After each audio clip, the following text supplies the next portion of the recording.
안녕하십니까. 성기영의 경제쇼 아나운서 성기영입니다. 쿠팡의 개인정보 유출 논란이 해가 바뀌어도 계속 이어지고 있는데요. 민관 합동조사단이 용의자의 노트북을 분석하면서 이 유출 규모 등의 조사력을 집중하고 있습니다. 정부는 현재 개인정보 유출뿐만이 아니라 산업재해 또 공정거래법 위반까지 들여다보고 처벌을 강화할 것으로 보이는데요. 쿠팡의 개인정보 유출 사고가 어떻게 진행될지, 해킹 사고가 다시는 반복되지 않기 위해서 무엇이 필요할지 잠시 후에 자세히 짚어보겠습니다. 지난 2일 종가 기준 4,300선을 돌파하면서 사상 최고치를 경신했던 코스피가 불과 하루 만에 장중 4,400선을 뛰어넘으면서 다시 한번 이정표를 세웠습니다. 코스피 상승세 계속 이어질지 잠시 후 주간 증시 전망 해보겠습니다. 이 시간 유튜브로도 함께합니다.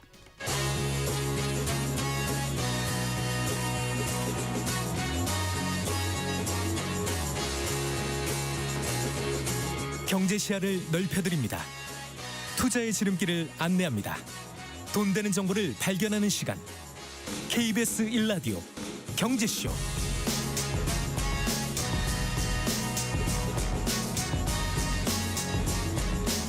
먼저 오늘의 주요 경제 뉴스부터 정리해드리겠습니다. 경제 뉴스 브리핑 손석우 경제평론가 함께합니다. 어서 오십시오. 안녕하세요. 안녕하세요. 자, 오늘 국내 증시가 또 사상 최고치를 경신했습니다. 네. 연초부터 정말 폭발적인 랠리를 보이고 있는데요. 네. 지금 분위기는 상단이 완전히 열려 있다라는 겁니다. 그러니까 어디까지 오를지 가늠이 잘 안 되는 수준으로 상당히 증시가 강세장이다 이렇게 보고 있는 건데, 일단 오늘 종가부터 말씀드릴게요. 코스피는 오늘 3.43% 147포인트가 오늘 급등해서요. 네. 4,457.51을 기록했습니다. 코스닥은요 1.26% 상승하면서 957.50으로 거래를 마쳤습니다. 외국인이 오늘 강력한 이른바 러브콜을 보냈습니다. 네. 코스피에서만 2조 원 넘는 매수 우위를 보이면서 폭발적인 지수 상승세를 견인했고, 지금 환율이 떨어지지 않은 상태입니다. 새해 들어와서 다시 환율이 고개를 들고 1,440원대까지 올라간 상황인데, 환율이 아랑곳하지 않고 강한 매수세가 유입이 되는 것을 보면 지금 한국 증시에 대한 기대감이 어느 때보다 큰 것임을 좀 확인할 수 있었고요. 오늘 코스피 사상 처음으로 시가총액 3,600조 원을 돌파하는 또 기록을 세웠고, 네. 코스닥은 4년 만에 최고치로 올라서는 또 기록을 세웠습니다. 기록 잔치의 날이다 봐도 무방할 것 같습니다. 장중 흐름도요 내내 뜨거웠습니다. 전체적인 흐름을 보면 위아래 출렁임 없이 장 초반부터 꾸준히 지수가 올라갔고요. 후반으로 갈수록 상승폭을 더 키우면서 전형적인 강세장에서 나타나는 뜨거운 투자 심리를 알 수 있었고, 오늘 시총 상위주들 대부분 다 올랐습니다. 빨간불 켰고요. 역시 대형 반도체주가 선두에서 지수를 강하게 끌고 갔는데, 삼성전자가 정말 대단합니다. 이번 주 지금 실적 발표를 앞두고 상승세가 절정에 달한 모습인데, 오늘 하루에만 7.47% 급등을 하면서 네. 이제는 13만 8,100원까지 시총이 800조 원을 넘어섰습니다. 네. 네. 정말 대단한 하루를 보냈던 날이었습니다. 네. 자, 이제 상황이 이렇다 보니까 이제 증권사들이 연초부터 목표가를 줄 상향하고 있는 모습이에요. 네, 안 하는 게 이상할 분위기죠. 지금은 일단은 국내 주식시장 시가총액 1, 2위가 삼성전자, SK하이닉스인데, 작년 하반기부터 본격적인 주가 상승세를 타면서 사실상 우리 국내 증시의 랠리를 이끌고 있고, 네. 지금 또 실적 발표 시기가 다가오면서 이익 상향에 대한 기대감까지 겹쳤고, 그러니까 지금 어떻게 보면 작년보다 더 가파른 상승세, 주가 상승세를 보이고 있는데, 상황이 이렇다 보니까 연초부터 국내 증권가에서는 이제 목표가 상향이 줄을 잇고 있습니다. 삼성전자의 경우에는 기존의 증권사들에게 목표가 컨센서스가 14만 원대 안팎이었는데, 네. 지금 17만 원대로 올려잡는 증권사들이 등장을 하고 있습니다. 역시 메모리 반도체 공급 제약에 따른 가격 상승 사이클에 진입했다라는 분석. 이 가운데 삼성전자는 전 세계 메모리 생산 능력 1위 업체, 상황이다 보니까 이런 가격 급등의 최대 수혜주다 이런 평가가 나오고 있고요. SK하이닉스도 목표가가 기존 80만 원 초반대에서 90만 원대로 대폭 상향하는 증권사들이 등장했습니다. SK하이닉스의 경우에는 HBM의 선두 주자이기 때문에 6세대 HBM, HBM4라고 하는데 이 HBM4에 대한 기대감이 반영된 결과로 보입니다. 네. 지금 양사의 지난해 4분기 영업이익이 시장 전망치를 크게 웃돌 것으로 예상이 되는데요. 삼성전자의 경우에는 4분기 영업이익이 컨센서스로 전년 동기 대비 153% 증가한 16조 4,545억 원, SK하이닉스는 86% 증가한 15조 1,095억 원으로 추정되고 있고요. 일단 이번 주 삼성전자 7일 또는 8일이 지금 예상되는데 4분기 잠정 실적 발표가 되면 반도체주 흐름의 전반적인 분기점이 될 것으로 예상됩니다. 네. 자, 그리고요. 그러니까 중국을 국빈 방문 중인 이재명 대통령이 오늘 시진핑 중국 국가 주석과 정상회담 갖는 거죠? 네, 그렇습니다. 이번 이 대통령과 시 주석은 이제 지난 11월 1일에 경주 그 에이펙 정상회의 이후 2달 만에 다시 만나게 되는 거고요.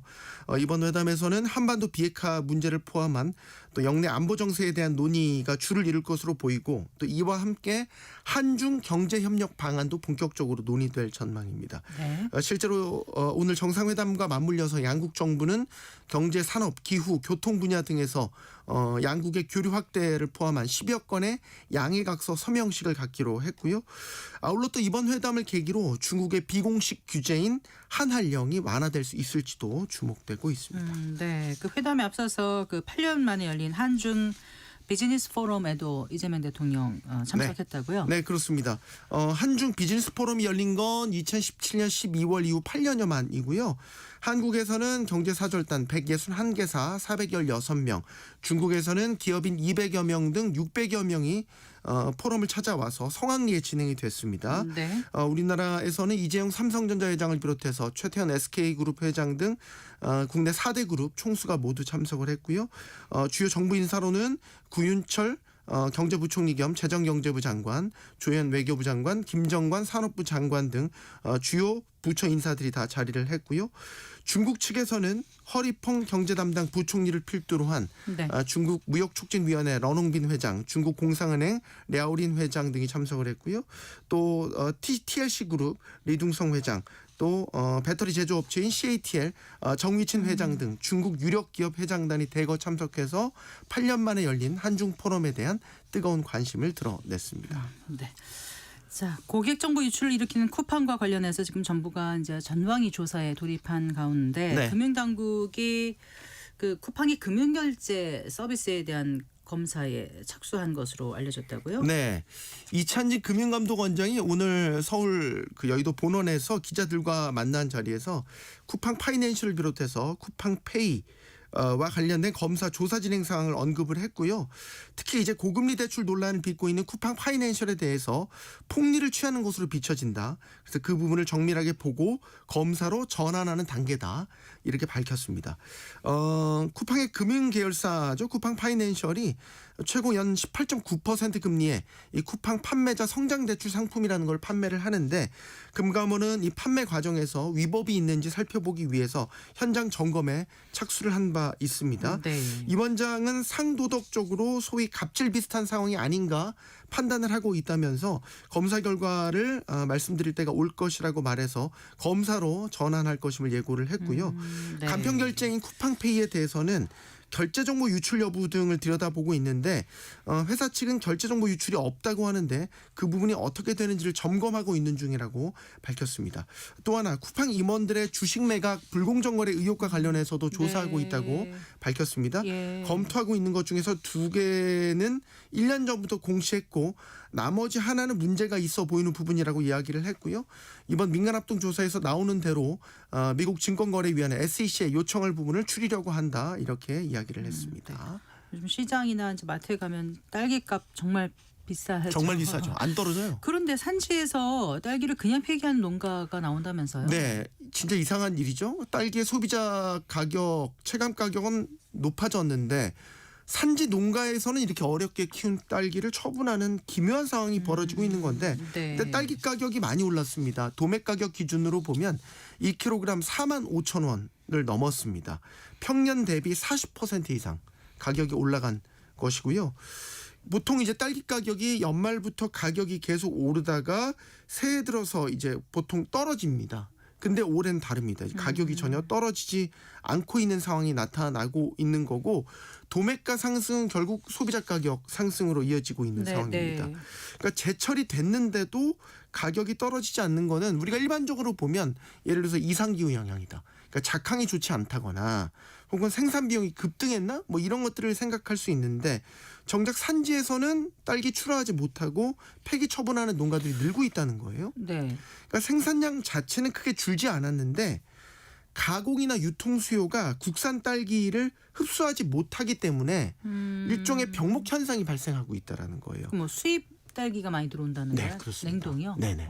그러니까 수입 냉동 딸기 비중이 빠르게 늘어나다 보니까 특히 이제 업체들이 네. 가공용으로 쓰는 딸기 같은 경우는 수입 냉동 딸기 비중을 그렇군요. 확 늘리다 보니까 예. 이제 국산 딸기를 소화하지 못하고 있다라는 거죠. 이 가격 수준 차이가 절반 정도밖에 안 된다고 합니다. 그리고 이제 작년부터 보면 가공용 냉동 딸기 수입량이 전년 대비 30% 이상 증가했을 정도로 빠르게 네. 수입량이 늘었고 이게 이제 지금 가공 시장을 빠르게 잠식을 하고 있는 상태라고 하고요. 결국 소비자들은 높아진 딸기 가격에 부담을 느끼고 있는데 농가는 결국 이런 산지에서는 이런 가공용 이런 딸기들이 이제 소화되지 못하면서 결국에는 손실로 떠안게 되니까 폐기 처분하게 되고 네. 전반적인 이런 악순환이 반복되고 있고 유통구조 전반에 대한 개선책이 필요하다는 지적이 잇따르고 있습니다. 네. 잘 들었습니다. 고맙습니다. 감사합니다. 경제뉴스 브리핑 손석우 경제평론가와 함께했습니다.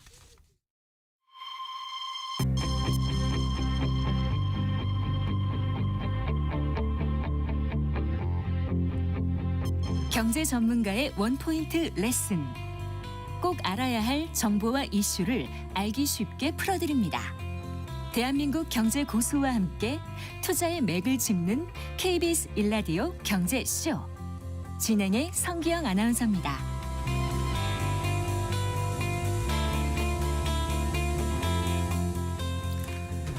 지난해 말 이틀간 이어진 청문회에서 이제 여전히 확인된 것은 글쎄요, 쿠팡의 뻔뻔함이라고 할까요? 이 쿠팡은 개인정보 유출에 대해서 자체 조사를 했다곤 하지만 여기에 대한 논란은 더 커지고 있고요. 또 보상안을 내놨는데 이게 또 소비자들 반응이 좋지 않습니다.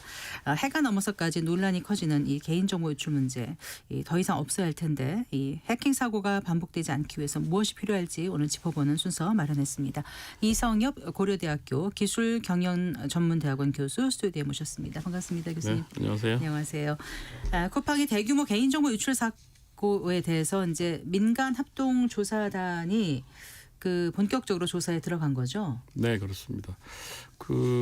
이제 쿠팡이 12월 25일 날 이제 자기들 자체 조사한 결과를 발표를 했습니다. 네. 그래서 조사한 거에 따르면 실제로 유출자가 이제 중국에 있고 또 그 사람의 노트북을 회수해서 봤더니 네.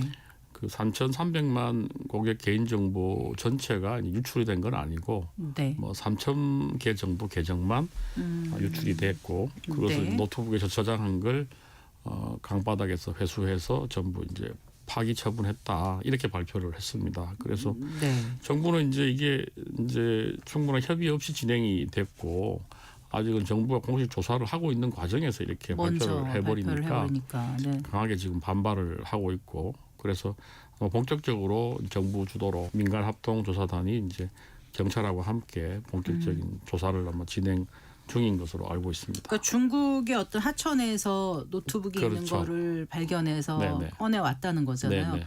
어떻게 그걸 알았을까요? 그건 자기 직원이었으니까 네. 이제 그 사람 직원을 중국에 있는 주소 같은 걸 가서 찾아가지고 만나고 뭐 신문을 했겠죠. 하고 네. 물어봤더니 이제 강바닥에 버렸다 노트북을. 근데 그걸 이제 특정해서 찾아냈고 그걸 아마 한국으로 가져와서 이제 경찰에 인계한 것으로 그렇게 알고 있습니다. 네.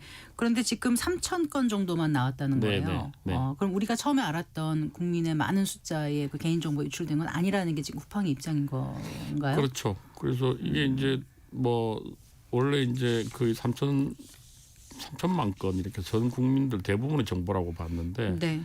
3천 건이라고 한 거는 이제 쿠팡 입장에서는 실제로 이제 정보가 이제 노트북이나 PC에 담긴 거, 그러니까 외부로 유출된 거는 이제 3천 건이다 이렇게 봤던 거고 네. 정부 입장은 이게 이제 그 중국인이 접근 가능했다. 한번 조회를 한 거. 네.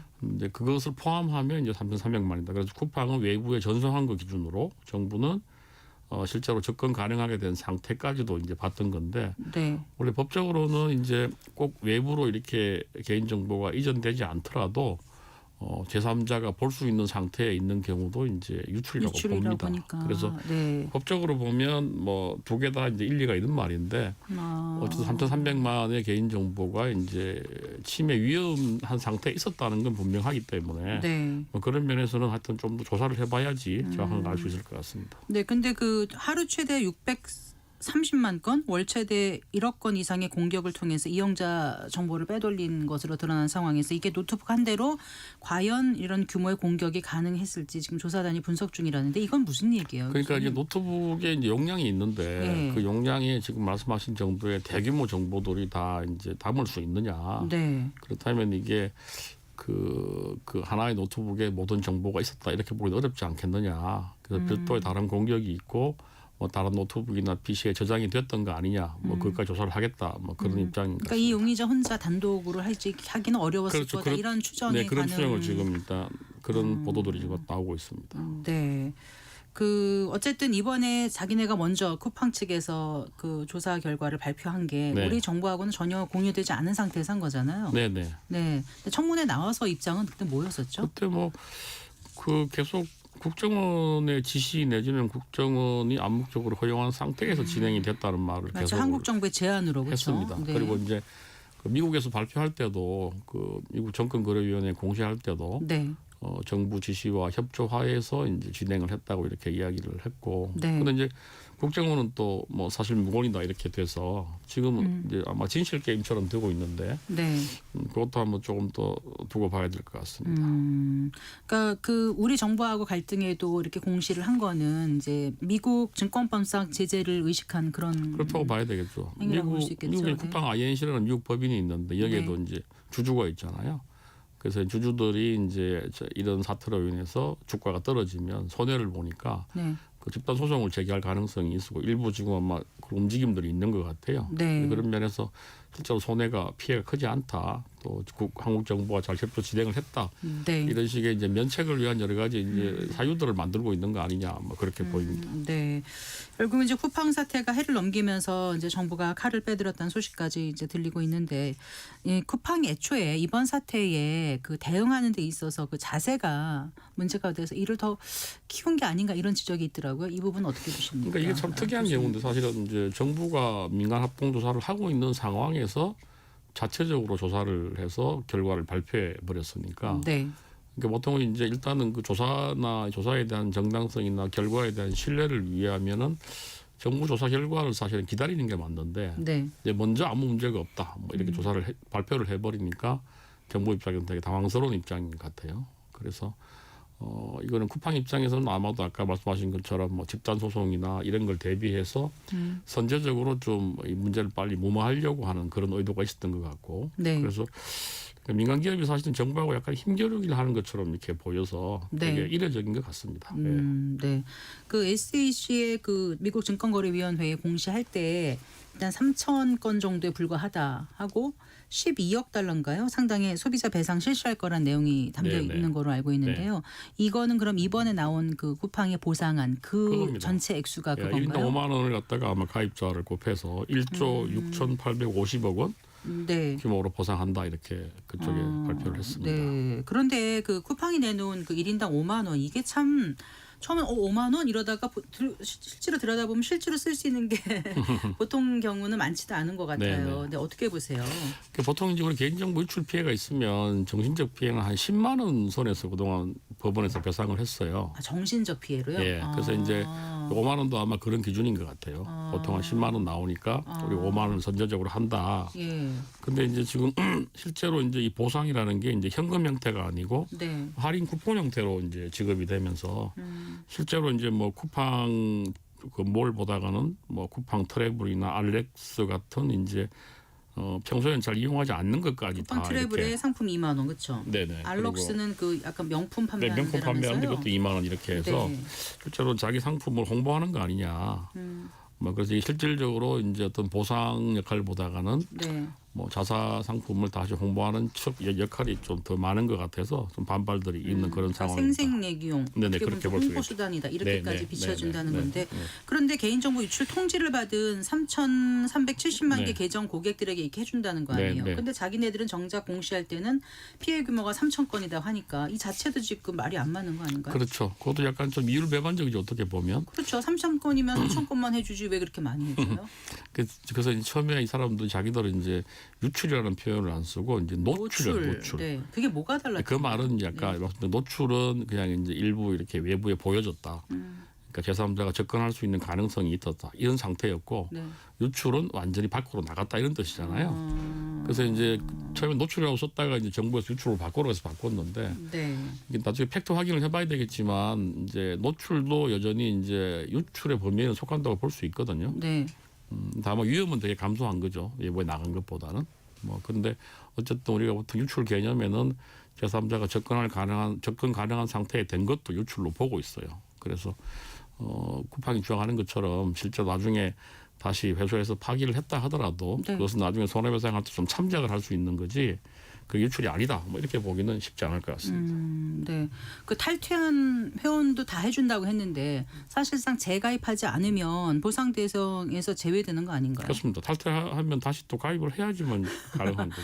네, 보기 싫어서 나왔는데 그거 생각하고 다시 들어간다는 것도 참. 일종의 좀 가입을 유도하는 측면도 있겠죠. 그래서 뭐 탈퇴한 사람에게는 그냥 뭐 현금 보상을 한다든지 뭐 이렇게 하는 게 좀 더 합리적이지 않나 이렇게 보입니다. 이렇다 보니까 지금 이제 뭐 쿠팡에 대해서 전방위적으로 지금 조사가 네. 들어가는 것 같습니다. 지금 뭐 쿠팡 파이낸셜에 대해서 들어가고 쿠팡 페이에 대해서 들어가고 쿠팡 임원들의 주식 매각 불공정 거래 의혹과 관련해서 조사한다고 이제 앞서 뉴스에도 전해드렸는데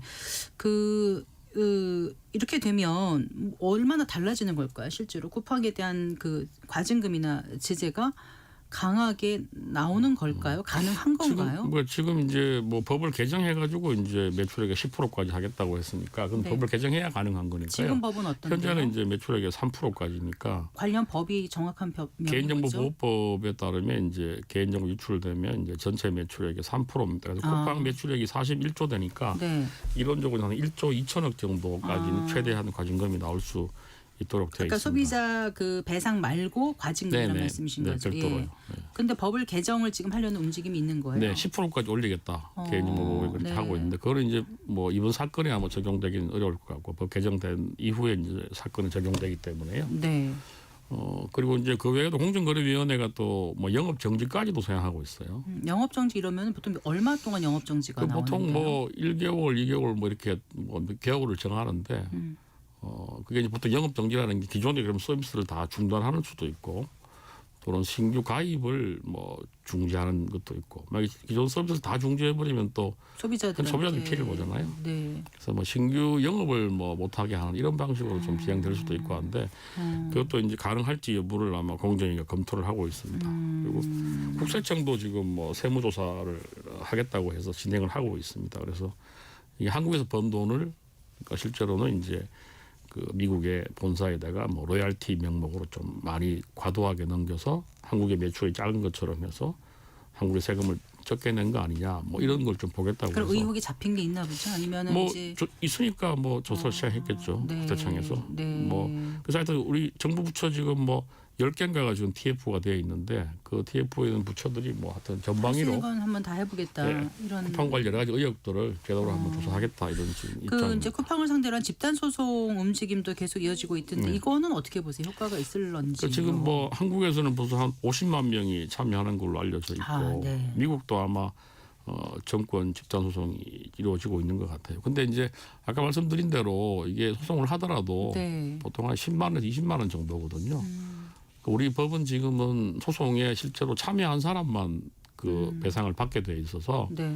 우리가 피해자가 3,300명이라 하더라도 참여하지 않은 사람한테는 이제 그런 보상을 받을 수가 없습니다. 그래서 이제 우리가 미국식의 집단 소송 네. 그거는 이제 소송에 백건 몇 명이 제기한 소송 참여하지 결과가 않더라도 피해자에게 보상 그걸 이제 도입을 해야 되지 않느냐. 예. 그것도 법 개정 사항으로 지금 논의가 되고 있습니다. 그 이제 수면 위로 지금 집단 소송제 확대론이 떠오른 거잖아요. 네네. 지금까지는 뭐죠? 그 증권 분야 네. 그런 쪽에 이제 한도 하나밖에 없죠. 했는데 이제 네. 이게 확대가 되면 어떤 영향이 있을 거라고 보세요? 그렇게 되면 시장에? 이제 어쨌든 뭐 소비자들은 이제 피해를 받으면 뭐 배상을 받는 게 확실해지는데 네. 기업들은 상당히 경영상 이제 뭐 어려움이 생기게 되겠죠. 만약 네. 그런 문제가 발생하면 거의 기업이 뭐 파산할 정도로 가능성이 있게 되겠죠. 그러니까 뭐 작은 하자가 있어도 소송이 남발할 수 있다 이런 그렇죠. 우려를 뭐 할 그런 수는 우려- 있겠죠. 그래서 기업도 그동안 계속 반대를 해왔습니다. 이 도입에 네, 대해서는. 예.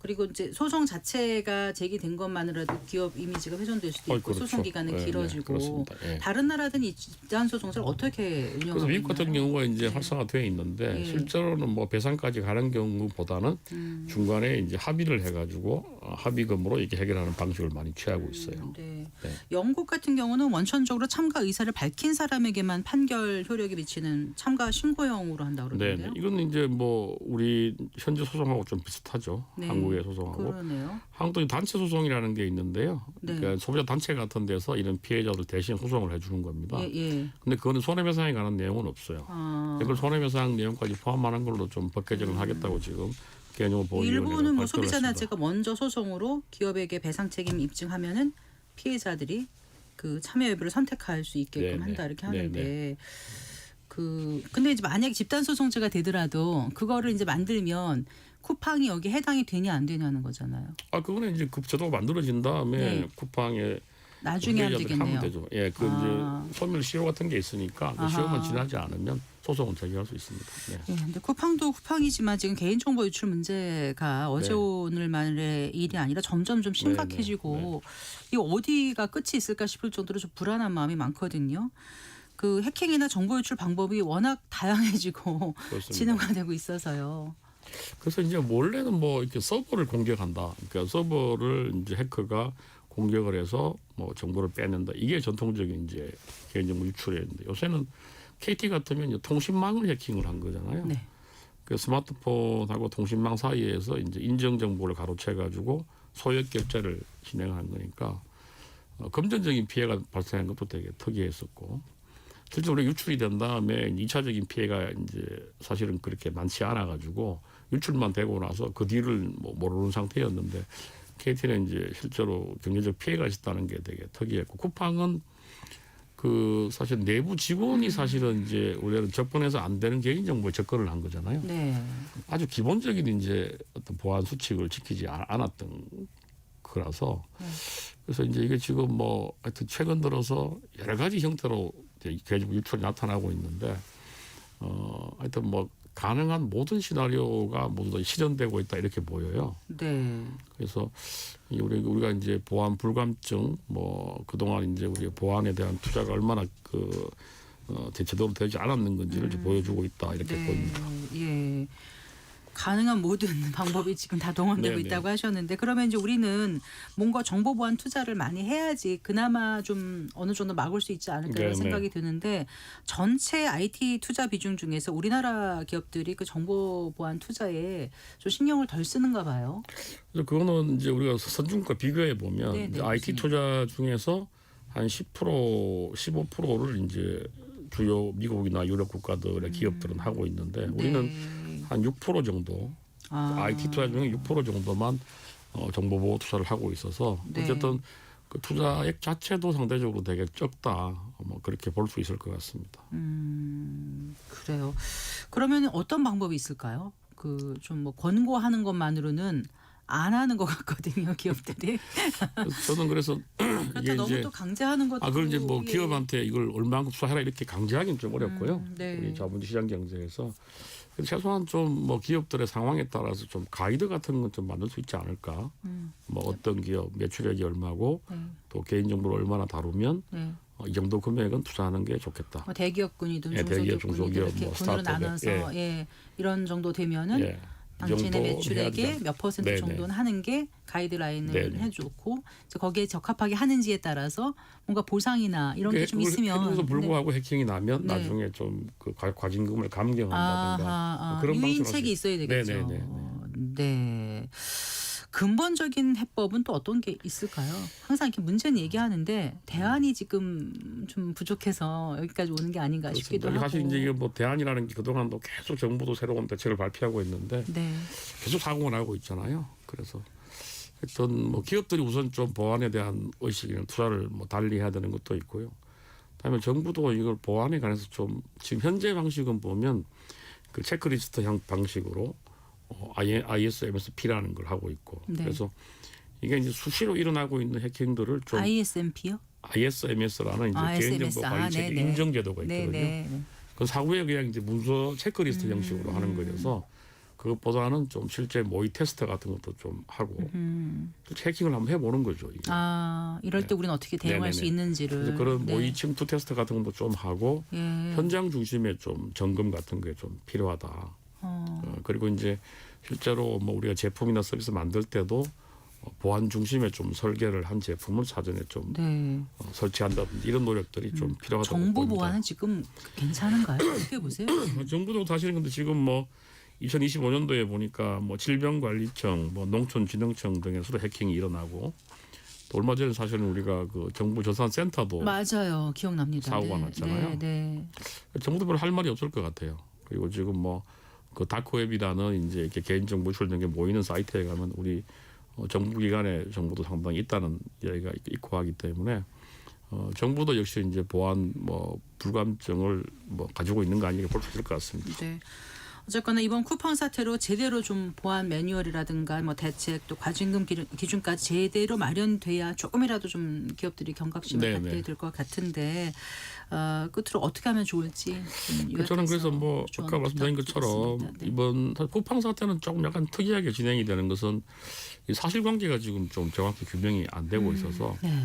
빨리 좀 팩트가 확인이 된 다음에 그 팩트에 맞게 여러 가지 뭐 제재나 뭐 보상이나 이렇게 빨리 이루어진다고 생각을 하고요.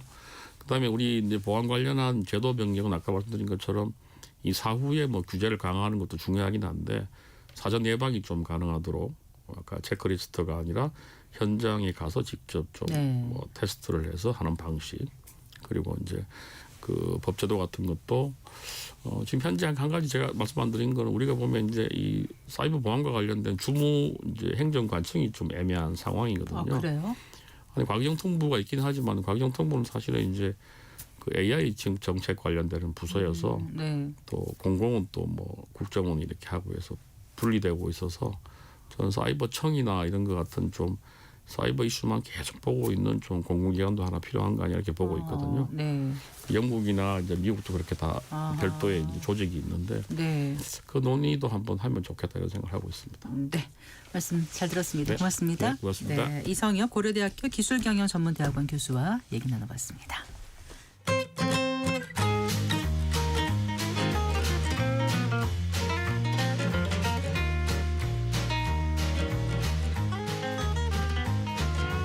경제 맛집 투자 핫플. 지금은 돈 벌기 딱 좋은 시간. KBS 1라디오 경제쇼.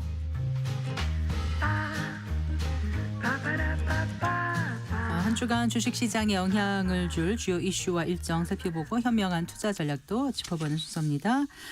LS증권 리테일 사업부의 염승환 이사와 함께하겠습니다. 어서 나오십시오. 네, 안녕하세요. 안녕하세요.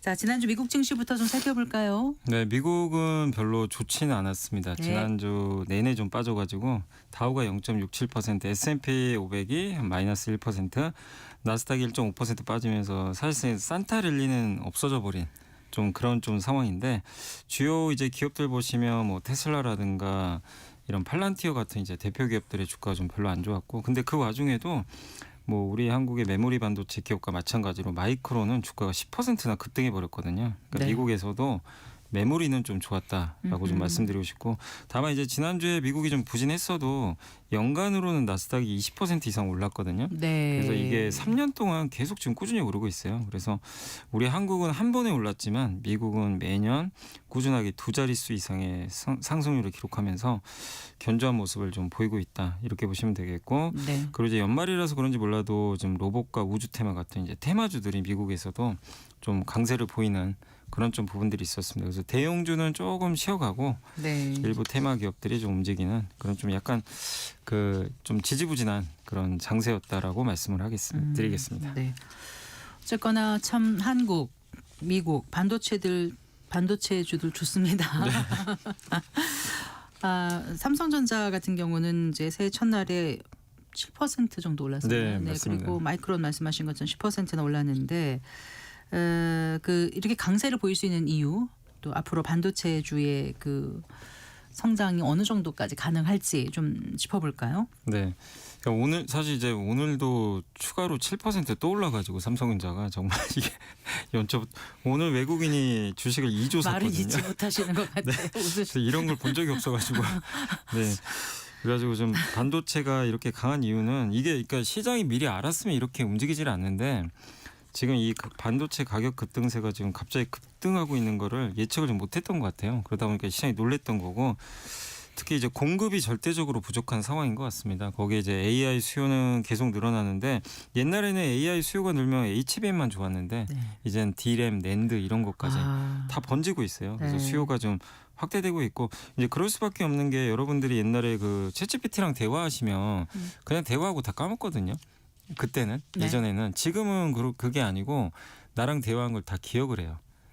저장을 다 해놔요. 왜냐면 네. 그게 AI 비서 역할을 하는 거죠. 네. 그래야 이제 내가 어떤 질문을 나중에 해도 내가 원하는 답을 딱 이제 정확하게 주겠죠. 마치 옆에서 비서가 사장님 그건 맞습니다. 그거였습니다. 뭐 이렇게 해주듯이 근데 하는 거잖아요. 메모리가 없으면 안 되잖아요. 네. 그러니까 그 그쵸. 수요가 사람 한 명만 들어가는 게 아니잖아요. 기업, 그렇죠. 뭐 전 세계인한테 이제 앞으로 다 그런 일들이 발생할 텐데 네. 수요는 증가하는데 근데 만드는 공간은 적으니까 심지어 요즘에 고객들이요 그 메모리 받아가려고 그런 것도 이제 아직은 그게 된 건 아니지만 어떤 상황에서도 취소가 불가능한 계약까지 지금 고민 중에 있대요. 넌 리터너블 이렇게 나온다면서요? 네, 맞습니다. 그러니까 이거 계약하면 끝이에요. 그냥 무조건 해야 돼요. 네. 네. 그 정도로 지금 메모리가 오히려 을인데 갑이 돼버린 그런 상황이고 그 다음에 1월 2일 날 보고서가 CT에서 나왔는데 삼성전자 영업이익을 저도 숫자 보고 너무 놀랐습니다. 올해 영업이익을 155조 원. 네. 예, 이렇게 좀 꼽았거든요. 그래서 아마 이런 보고서들이 나오다 보니까 오늘 외국인들이 정말 반도체 기업들 주식을 많이 산 것도 아마 이런 부분 때문인 것 같은데 우리가 네. 생각한 것 이상으로 반도체 가격 또 반도체 기업들의 실적이 좀 상상 이상으로 좀 좋은 상황이다라고 네. 좀 말씀을 드리겠습니다. 네. 가치를 평가할 때 뭐 PER이든가 뭐 PBR이든가 이런 거 네네. 보는 거 전통적인 지수 있잖아요. 네. 그거를 봤을 때 반도체주는 어떻다고 보세요? PER로 보면 삼성전자가 지난주까지 한 8.9배 정도 됐대요. 네. PER로 따지면. 네. 그러니까 이제 엔비디아가 거의 한 30배 가까이 되거든요. 네. 예. 그리고 우리나라 전체 지수가 한 10배 되니까 거의 보면 반도체가 지금 주가는 올라갔어도 이익이 너무 좋아요. 그러니까 이익을 못 쫓아간 거예요. 주가가. 네. 뒤늦게 좀 쫓아가는 거죠. 그래서 PER로 보면 아직 10배가 안 되기 때문에 주가가 지금 뭐 비싸다라고 할 수는 없는 상황이고 근데 여기서 이익이 부러지면 비싸지는 거죠. 그래서 이익만 그대로 잘 나와준다면 지금 주가도 비싸다라고 하기는 좀 어려운 상황인 것 같습니다. 근데 지금 메모리 물량 고안을 막 난리치다 보니까 네. 과잉 주문 뭐 이렇게 이런 거 아닌가요? 뭐 그런 얘기도 있는데 네. 근데 아직까지는 뭐 그런 과잉 발주보다는 실발주가 많다고 하더라고요. 아. 근데 이게 나중에 이게 좀 더 장기화되면 과잉 발주가 나올 수도 있죠. 네. 말씀하신 대로. 그러면 그거는 사실 안 좋죠. 이거는 없는 수요인데 그냥 일부러 좀 확보하려고 하는 거니까 네. 나중에 이제 문제가 터지죠. 옛날에 코로나 때 그런 적이 있었잖아요. 과잉 발주가 좀 있어가지고 막 소비재 발주를 엄청 한 적이 있는데 근데 생각만큼. 그때 운임 지수가 엄청 폭발한 적이 있는데 근데 막상 그 다음에 이제 그 사람들이 밖으로 나가다 보니까 소비 수요가 이 제품 수요가 꺾여가지고 네. 다 외식하고 이러다 보니까 네. 그런 적이 한번 있긴 있었는데 반도체가 그런다는 건 아닌데 근데 아직까지는 그런 뭐 과잉 발주까지는 아니다라고 좀 보고 있습니다. 네. 자, 지금 이제 미국이 베네수엘라 공습해서 마두로 대통령 체포했습니다. 당장 국제 유가는 어떻게 지금 전망하고 있습니까, 시장이? 그러니까 시장에서는 오히려 이게 좀 단기적으로는 유가 변동성을 높일 거로 봤지만 실제로 유가에는 지금 영향을 거의 안 주고 있고요. 네. 이게 왜냐하면 그냥 공습하고 마두로 대통령을 그냥 너무 빠르게 그냥 체포해가지고 사실 이게 거의 종료가 돼버리다 보니까 네. 그리고 사실 이제 영향을 안 주는 이유 중에 하나가 베네수엘라는 전 세계 매장량의 20%인 3,030억 배럴의 원유를 보유 중인데 네. 전 세계 1등입니다. 여기가 사우디보다 더 많은 원유를 갖고 있는데 네. 그동안 생산을 못했어요. 생산량은 전 세계의 0.8%밖에 안 되거든요. 네. 그러니까 원유 생산 자체가 적다 보니까 여기에 뭔가 문제가 생긴다고 해도 국제유가에 영향을 줄 만한 부분은 아닌데 다만 이제 이런 부분은 좀 있겠죠. 그 장기적으로는 유가 급락 가능성이 높은 게 만약에 이제 트럼프 대통령이 말한 것처럼 네. 베네수엘라의 석유 생산을 본격적으로 한다면 지금 전 세계에서 제일 많이 묻혀 있잖아요. 요걸 많이 생산을 해서 네. 수출을 하기 시작하면 네. 국제유가가 급락할 가능성이 높겠죠. 어. 이제 왜냐하면 공급이 늘어나잖아요. 이렇게 되면. 네. 예, 묻혀 있는 게 워낙 많다 보니까 그래서 만약에 미국이 그런 생각을 갖고 있으면 장기적으로는 국제유가에는 상당히 이제 밑으로 급락하는 그런 효과가 좀 생길 것 같고 특히 네. 이번 이슈로 인해서 미국의 정유사들이 수혜를 좀 많이 받을 거라고 하더라고요. 미국은 중진류를 쓰는데 중진류가 무거운 원유거든요. 그걸로 디젤 있잖아요. 경유. 네. 경유 만드는데 미국 정유 공장들은 그런 중진류를 많이 정제를 한다고 하더라고요. 근데 베네수엘라가 개발이 되면 싸게 도입할 수가 있거든요. 네. 그래서 지금 아마 시간의 거래에서도 정유주들이 좀 많이 오르는 것도 아마 그런 부분인 것 같습니다. 네.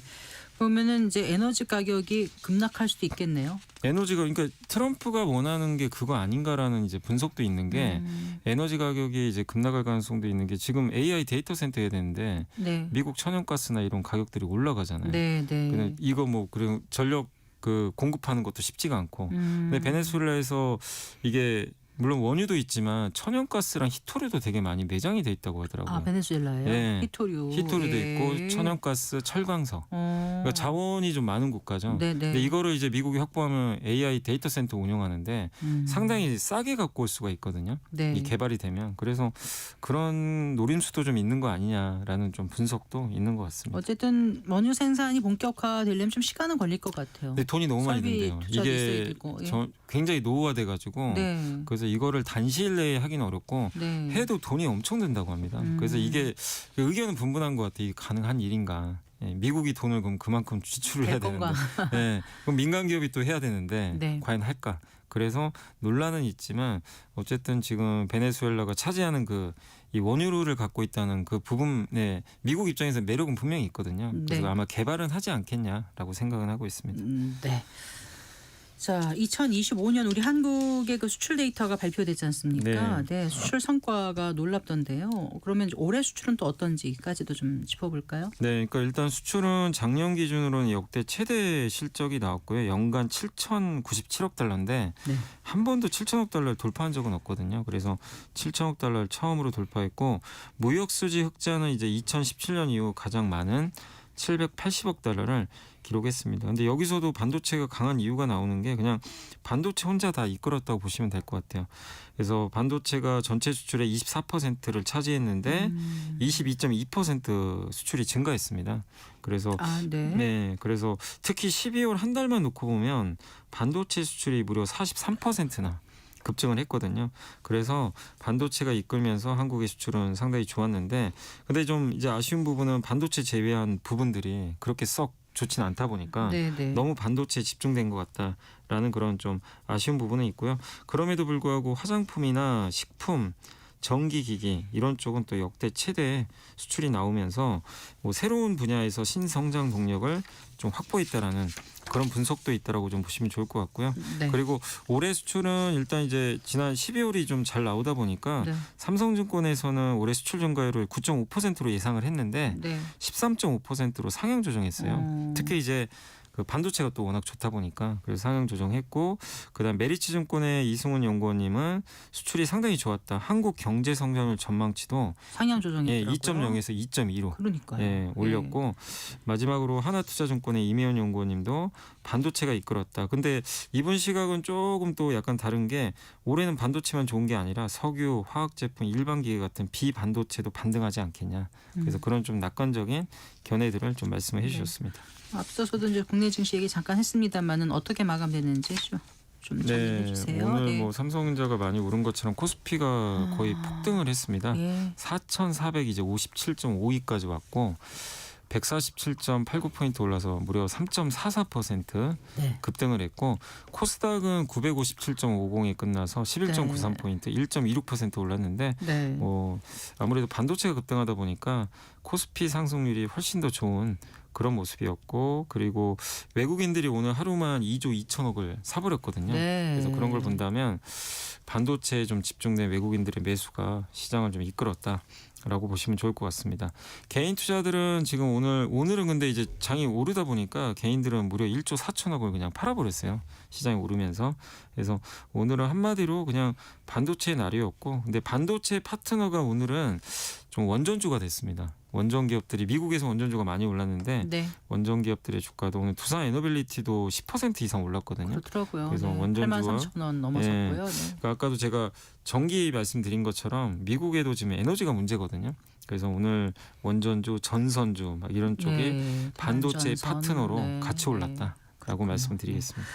이제 이재명 대통령이 중국을 방문했습니다. 이제 시장에서는 지금 한한령 그 해제를 좀 기대하는 모습인데 그렇게 되면 엔터나든가 드라마 제작사들에겐 또 호재가 되지 않을까요? 네, 근데 이걸 좀 기대했는데 좀 아쉽게도 제가 주말에 적을 때까지만 해도 좀 기대를 했는데 네. 오늘 아침에 이제 그 뉴스가 좀 나온 걸 보니까 정부 관계자가 한한령은 좀 해제까지는 시간 걸린다 이렇게 멘트를 했더라고요. 아, 그래요. 네, 예. 그래서 오늘 엔터주가 급락해 버렸어요. 그랬나요? SM이 한 9% 가까이 빠졌고 아, 드라마 제작사 스튜디오 드래곤도 한 8% 급락해 그렇군요. 버렸습니다. 네, 근데 네. 왜냐하면 이제 이들이 올랐거든요. 그 이제 방중 때문에 올랐는데 네. 한한령 해제가 좀 약간 멀어지다 보니까 좀 빠졌고 근데 이제 다만 그렇다고 저는 실망할 필요는 없는 게 한한령이 아니라 하더라도 올해 특히 엔터 같은 경우는 BTS가 일단 이제 3월 20일 날 컴백하죠.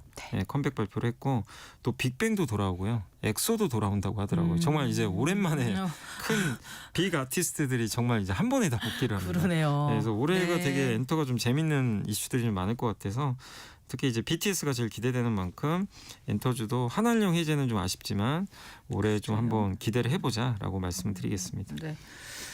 환율이 지난해 그 하반기 특히 우리 금융시장에 그 변동성을 줬었거든요. 올해는 어떻게 전망하고 있습니까? 근데 올해는 뭐 물론 이제 고환율은 이어지지만 이제 1,450원 넘어서 1,500원 가고 그런 부분보다는 한 1,400원 50원 밑에서 1,400원까지 여기서 좀 안정되지 않겠냐라는 시각이 많은 것 같습니다. 일단은 달러가 어쨌든 이제 작년에도 약했지만 올해도 달러가 좀 약할 거로 보는 좀 부분들이 있고 그다음에 원화가 지금 달러보다 더 약했잖아요. 근데 우리만 약한 게 아니라 대만 통화도 약했고요. 네. 엔화는 더 약했습니다. 한국보다. 그리고 그런데 이제 위안화가 최근에 또 강해요. 위안화가 강해지면 한국 원화가 좀 따라가는 경향이 있어서 이 부분도 좀 좋고 거기다가 지금 경상수지 흑자 요게 이제 달러가 유입되는 거죠.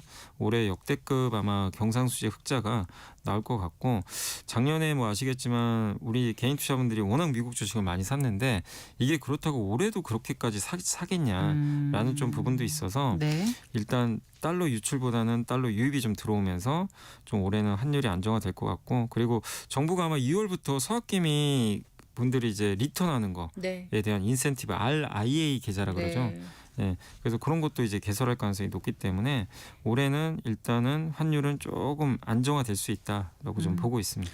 올 한 해를 관통해서 주목해볼 만한 주요 이슈 좀 말씀해 주신다면요. 네, 이슈 중에는 이제 1분기에는 SK하이닉스가 ADR 미국 상장하는 거 그 부분 아마 공시를 할 것 같아요. 제공 답변을 해야 되거든요. 네. 그게 있고 그다음에 삼성 테일러 공장이 드디어 3월에 가동 들어간다고 합니다. 그렇군요. 이게 이제 테슬라에 공급하는 거거든요. 네. 굉장히 중요한 이슈고 4월에 대한민국 세계 채권 지수 들어가니까 네, 네. 이제 요거는 환율에 영향을 좀 줄 것 같고 네. 트럼프가 중국 방문하고요. 그다음에 대한민국 지방선거 6월에 있고 그다음에 이제 하반기에 제일 중요한 건 스페이스X 상장. 요거랑 미국의 중간 선거 11월. 네. 요게 좀 이슈가 가장 크지 않나 싶습니다. 네. 잘 들었습니다. 고맙습니다. 네, 감사합니다. 네, LS증권 리테일 사업부의 염송환 이사와 함께했습니다. 마칠 시간입니다. 성기영의 경제쇼 오늘 순서 여기까지입니다. 아나운서 성기영이었습니다. 고맙습니다.